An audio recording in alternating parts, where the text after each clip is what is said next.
From Pacifica, this is Democracy Now! If you look at the reports, even the disclosures that Mr. Snowden's put forward, all the stories that have been written, what you're not reading about is the government actually abusing these programs and listening in on people's phone calls or inappropriately reading people's emails. Despite assurances from President Obama, the scandal around the NSA continues to grow. The Guardian reports the NSA has routinely passed raw intelligence to Israel about U.S. citizens, while newly declassified documents show the NSA wrongly put 16,000 American phone numbers on an alert list. We'll speak with Alex Abdo of the ACLU.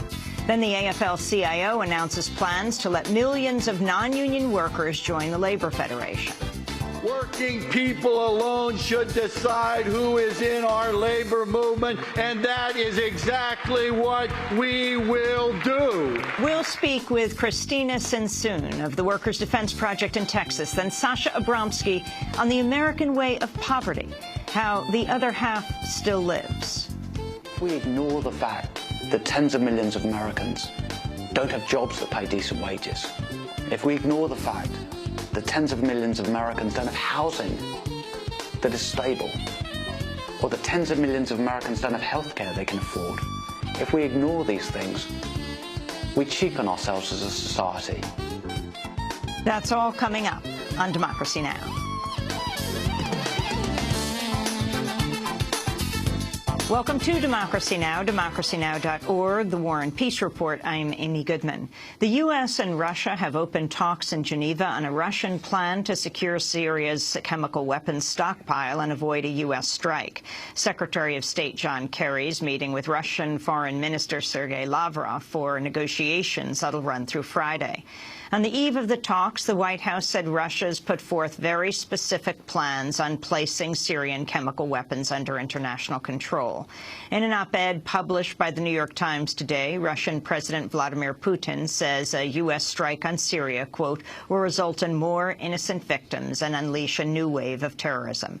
Putin also claims he believes Syrian rebels launched the chemical attack in Ghouta in order to provoke foreign intervention, and urges the Obama administration to abandon unilateral threats of military action against the Assad regime.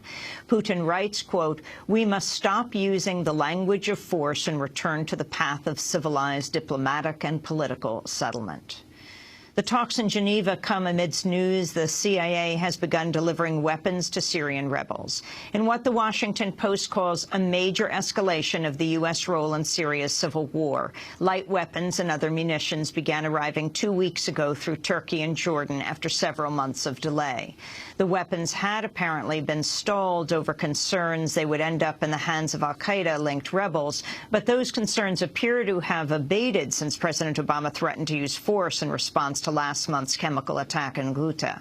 The current shipments are going to the Supreme Military Council, a rebel force under the command of General Salim Idris. The State Department has also shipped non-lethal assistance to the rebels, including vehicles and communications gear. The head of a UN panel investigating human rights abuses in Syria has warned against military strikes on Syria, saying it would only increase civilian suffering. Paulo Pinheiro, the chair of the Independent International Commission of Inquiry on Syria, addressed reporters in Geneva. There is an urgent need for a cessation of hostilities and a return to negotiations, leading to a political settlement. To elect military action in Syria will not only intensify the suffering inside the country, but will also serve to keep such a settlement beyond our collective reach. Paulo Pinheiro spoke hours after his panel issued a report accusing both sides of war crimes, including 8 massacres by Assad regime forces and 1 by the rebels. Speaking at the UN headquarters in New York, Secretary General Ban Ki-moon said the international communities failed Syria on a massive scale. Our collective failure to prevent atrocity crimes in Syria over the past 2.5 years will remain a heavy burden on the standing of the United Nations and its member states. I hope that the current discussions related to safeguarding Syria's chemical weapon stocks will lead to the Security Council playing an effective role in promoting an end to the Syrian tragedy.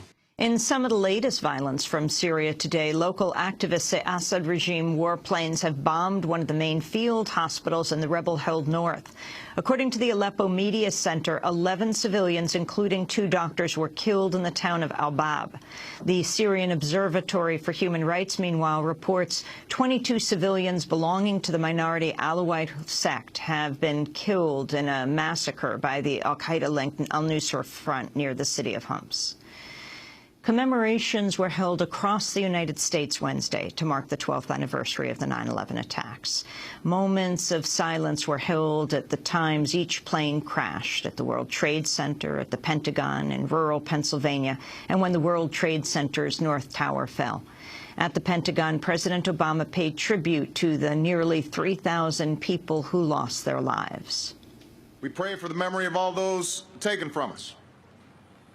Nearly 3,000 innocent souls. Our hearts still ache for the futures snatched away, the lives that might have been.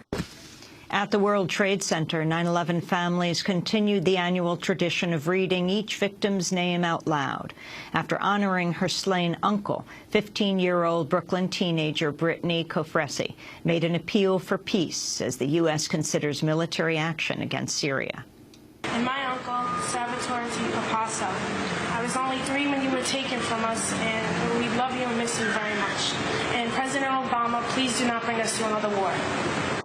As the U.S. marked the 12th anniversary of the attacks on the World Trade Center and Pentagon, Chile commemorated what's known as the first 9/11, the September 11, 1973 U.S.-backed coup that overthrew President Salvador Allende. In a ceremony at the presidential palace where her father was killed, Allende's daughter, Chilean Senator Isabel Allende, said truth and justice is the only path to healing from the coup's lingering damage. Only truth and justice will allow us to come back together as a country, and the ethical values and the values that never again break the democracy, never again have a coup, never to break constitutional order again, never again to hunt someone down because of their beliefs, never again torture or state terrorism.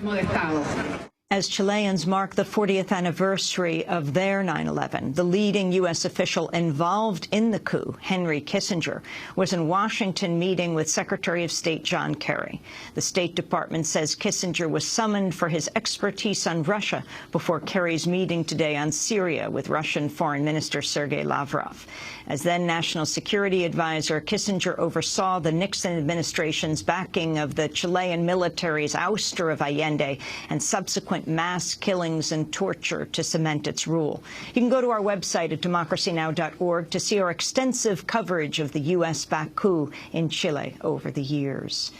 In Iraq, at least 33 people were killed and more than 55 wounded Wednesday when a car bomb struck a Shia mosque in Baghdad. The United Nations says more than 800 people were killed in Iraq last month after 1,000 died in July, the highest monthly toll since 2008. The Israeli government has agreed to pay a $1.1 million settlement to the family of the alleged Mossad spy who took his own life inside a maximum security Israeli prison. The Israeli government has imposed a strict gag order on the 2010 death of Ben Zigir, refusing to even acknowledge his case. He was apparently jailed after unwittingly jeopardizing a secret Israeli mission in Lebanon and later found hanged in his cell. The payment to his family averts a public trial that could have revealed more details about his case. Thousands of teachers have marched to Mexico City one day after President Enrique Peña Nieto signed a controversial education overhaul into law. The measure bases teacher hiring and promotions on standardized evaluations. For weeks, thousands of teachers have occupied the main square in Mexico City in protest. Clashes erupted Wednesday when riot police tried to break up the march. The latest disclosures from whistleblower Edward Snowden show the National Security Agency routinely shares intelligence with Israel. Some of the intelligence is raw data with no effort taken to remove Americans' private information. The same NSA documents also show Israel's, quote, the third most aggressive intelligence service in spying on the U.S. government. A former top FBI lawyer linked to abuses of government surveillance has been confirmed to a judgeship in federal court. The Senate voted to approve Valerie Caproni's nomination to the Southern District of New York, despite criticism of her role in enabling the dragnet collection of U.S. phone records. In 2010, a government probe found the FBI had improperly used a non-judicial subpoena known as an exigent letter to unlawfully collect thousands of U.S. phone numbers. We'll have more on the NSA after headlines. The pastor of a small Christian church was arrested in Florida Thursday after reviving his attempt to burn copies of the Quran on the anniversary of 9/11. Local police say Terry Jones was illegally carrying a firearm and towing a barbecue grill, along with thousands of Qurans soaked in kerosene. He then told our detectives that he was going to come to the park without a permit and that he was going to burn the Qurans on the park property. We explained clearly to him that that was a violation of law. We not only told him he had a First Amendment right to free speech, we encouraged him to come to that park if he wanted to make any statements that he wanted, but he was not going to come to Polk County and violate the law. Jones sparked protests in Muslim countries 3 years ago when he first announced plans to burn the Quran on September 11th. Richmond, California has approved the next phase in its landmark effort to rescue homeowners from underwater mortgages. Earlier this year, Richmond became the first city in the country to offer to purchase mortgages of distressed homeowners from Wall Street banks and other lenders. The city empowered itself to use eminent domain to purchase loans and modify them so that families can stay in their homes. On Wednesday, the city council voted to form an authority that'll oversee the program and aid homeowners facing foreclosure. Richmond can now invoke eminent domain if banks holding securities of over 620 homes reject city offers to purchase the properties of appraised rates. Wall Street banks, including Wells Fargo and Deutsche Bank, are seeking to block Richmond's effort in court. And a secretive organization that funneled millions of dollars to right-wing causes in the 2012 election has been revealed. Politico reports a group called Freedom Partners, with deep ties to the billionaire Koch brothers, funneled over $236 million to right-wing campaigns, outspending even Karl Rove's group, American Crossroads. The group has about 200 donors who pay at least $100,000 in annual fees. Its recipients include the Center to Protect Patient Rights, which received over $115 million for its efforts to combat Obamacare, and Americans for Prosperity, the right-wing advocacy group, which received over $32 million. And those are some of the headlines. This is Democracy Now!, democracynow.org, The War and Peace Report. I'm Amy Goodman. And I'm Juan Gonzalez. Welcome to all of our listeners and viewers around the country